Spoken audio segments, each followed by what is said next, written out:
Welcome to Intentional Divorce Insights. I'm Leah Hadley, certified divorce financial analyst, accredited financial counselor, and the founder of Intentional Divorce Solutions. I'll be your guide through the complexities of divorce, finance, and emotional wellness. Join me as we uncover practical tips and empowering insights to help you navigate your divorce with clarity and intention. Hi there. Welcome back to Intentional Divorce Insights. I'm so happy that you are here with us today.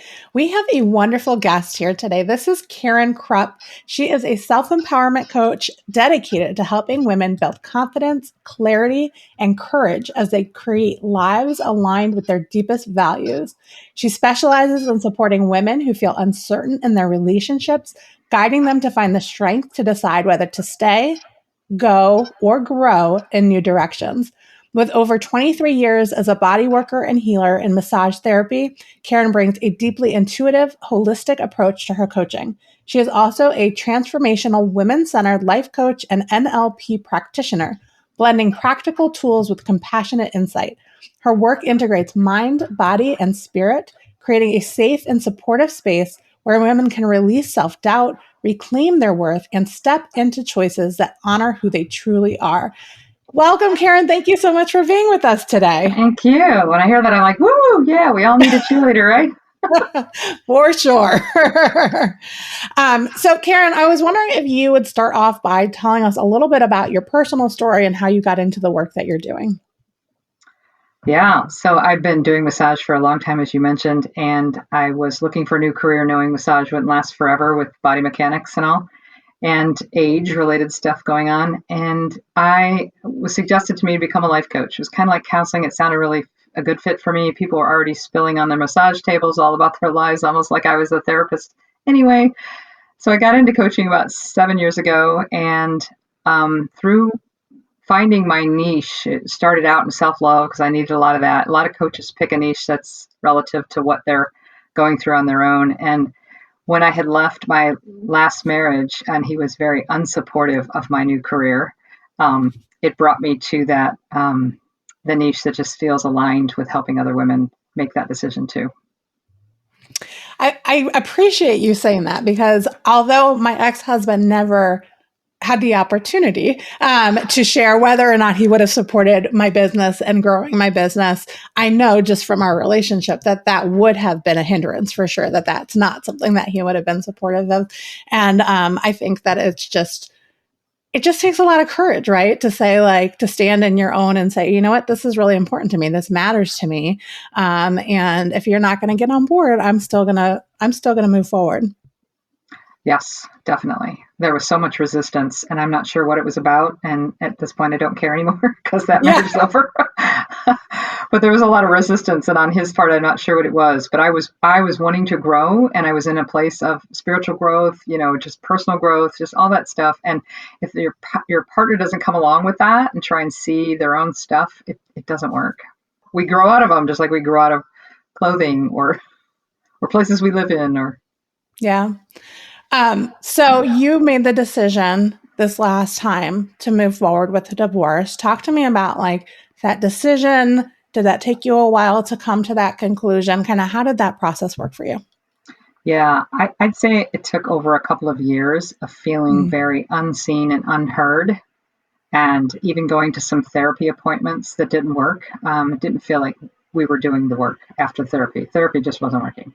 I'd suggest other stuff, even vacations. Let's connect again on a vacation. No, we couldn't go on a vacation. It was during the pandemic years too, so that was feel so isolating. When you feel that isolated alone and then your partner's not speaking to you for like a whole week at a time, it was just, I had enough. I felt gaslighted. I felt ignored. My needs didn't matter. And there were words that would come out of his mouth that would even say, like, oh, it's not my job to take care of you for the rest of your life, that kind of thing. Well, what do you think I'm trying to do stepping into supporting us a little more with my new career? And that kind of stuff was going on. It was a lot of stuff. There was, there's other elements and factors, family members that were intrusive. But I think I was just so done trying to fix it and fix him and fix myself and trying to hold it all together. It just felt like if he's not participating, why am I still here? And I had a coach kind of shine the light on that for me. Like, is he stepping up with you? And I said, no. And he said, well, you have your answer. Like, Yeah, it's still a hard conclusion to come to, regardless of how you get there, right? It's a hard decision to make, and it's one that you really help people through. How do you help people with that decision? So the women-centered coaching that I do is helping women break through their inner barriers. We have a lot of the biggest three are shame, lack, and isolation. Women sit in that shame. I was in a lot of shame thinking about getting divorced again because it wasn't my first or second. And we tend to come from that lack mindset too, that we don't have enough. We're going to be lonely. We're not going to have friends. All that stuff kind of splits during a marriage, right? So helping them break through those three things.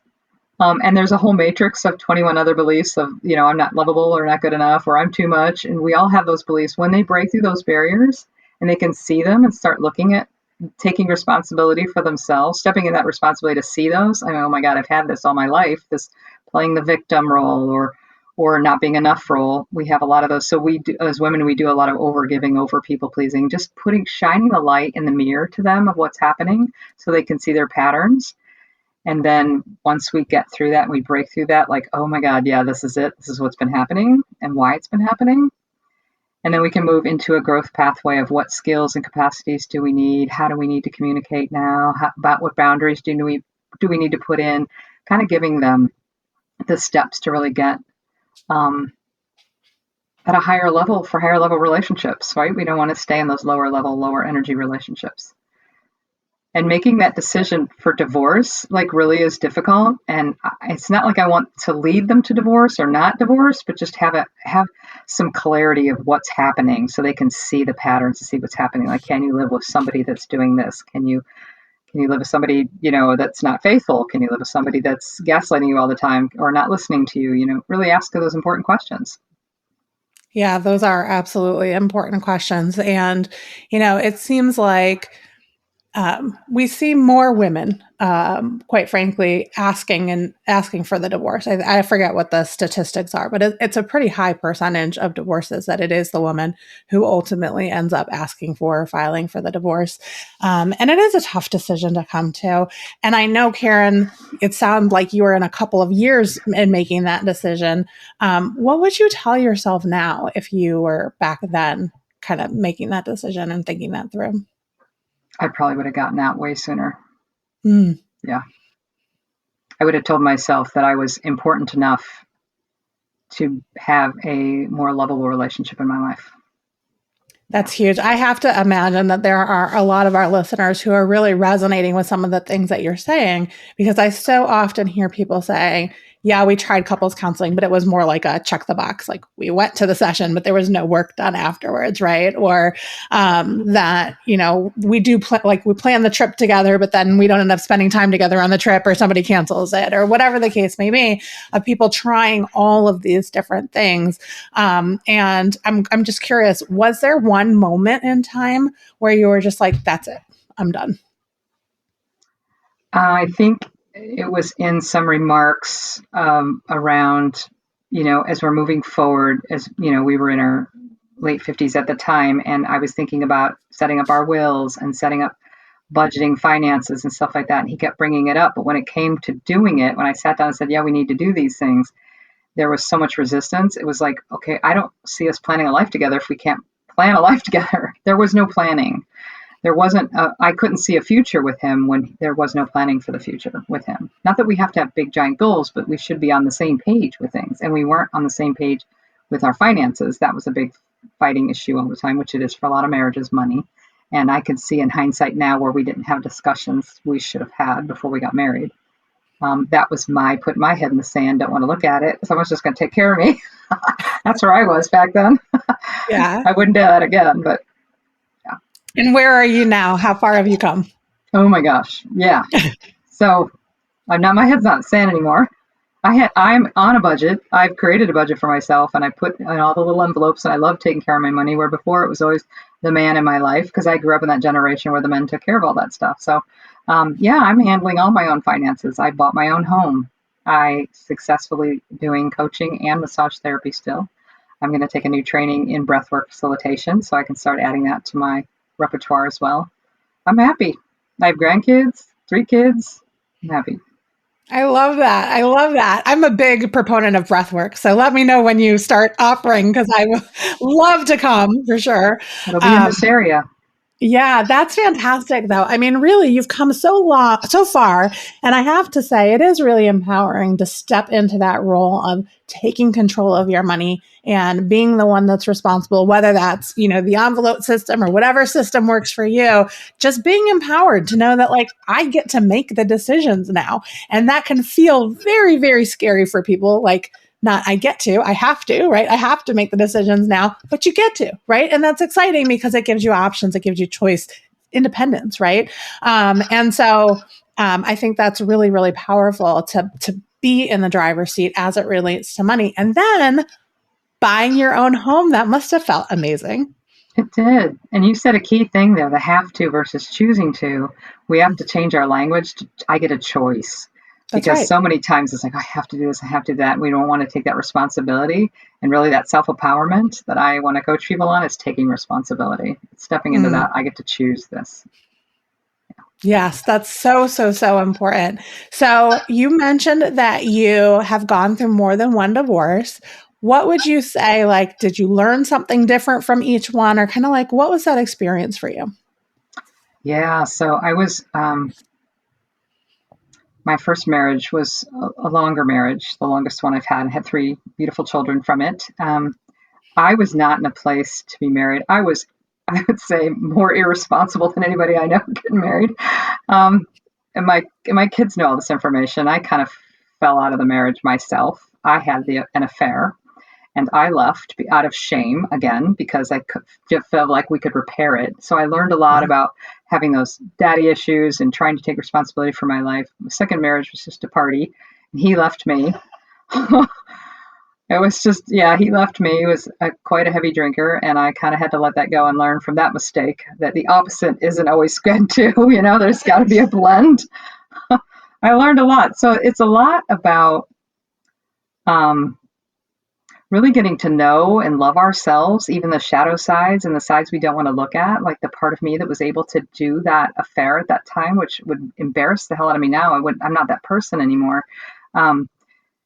But we all make mistakes and we all grow and learn from them. And I have stepped into letting go a lot of that shame, letting go of the thought that I'm not good enough for a better relationship, right? Where I'm controlled by men, because there was a lot of controlling men.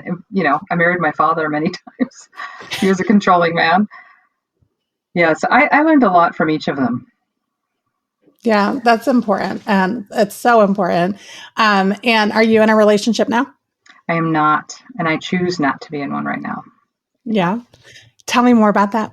So I tried for a while after the divorce. I tried dating a little bit, and I just found that I just want to date myself longer. I just want to really be here for myself, and I'm creating more friendships and more collaborations, even just being on this podcast with you and getting to know you more. And I'm in groups of, women groups, networking groups. That's what my focus is right now. I don't feel like I have time for a relationship. I want time for my grandkids, time for, take care of myself, the house, everything else. The career is more important to me right now. So I'd never really focused on a career before. I mean, I kind of did. It was always kind of a part-time-ish thing. But now it's more of a full-time thing for me. And I'm really loving it. And it's helping me grow in more ways than I've ever done before. Maybe eventually I'll have a relationship again, but not right now. Yeah. I tell people being a business owner is like the best personal development. Like you have no choice but to grow. Yes, exactly. You got to set a fire under your ass occasionally, right? That's right. That's right. So now you obviously have a very full life that sounds like is very fulfilling for you. When you exited your last marriage, did you see that for yourself? Was that like, did you expect to be, kind of happy where you're at right now? Or what did you see for yourself at that time?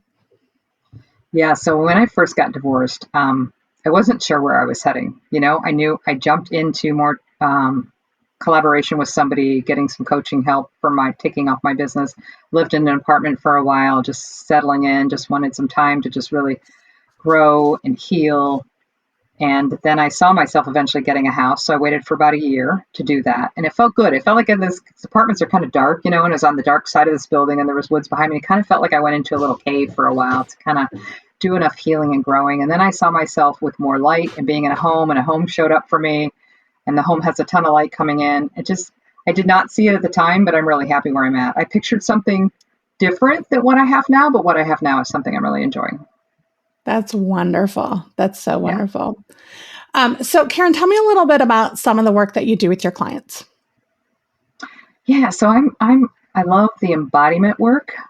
So not only do I do the women-centered coaching focus, there's some embodiment work in it. So doing a feelings and needs exercise where they're breathing. So a lot of meditation I guide them through. And visualization is important. We visualize, and we have to get a tangible outcome for the whole package, but also an outcome for each session. What do you want today?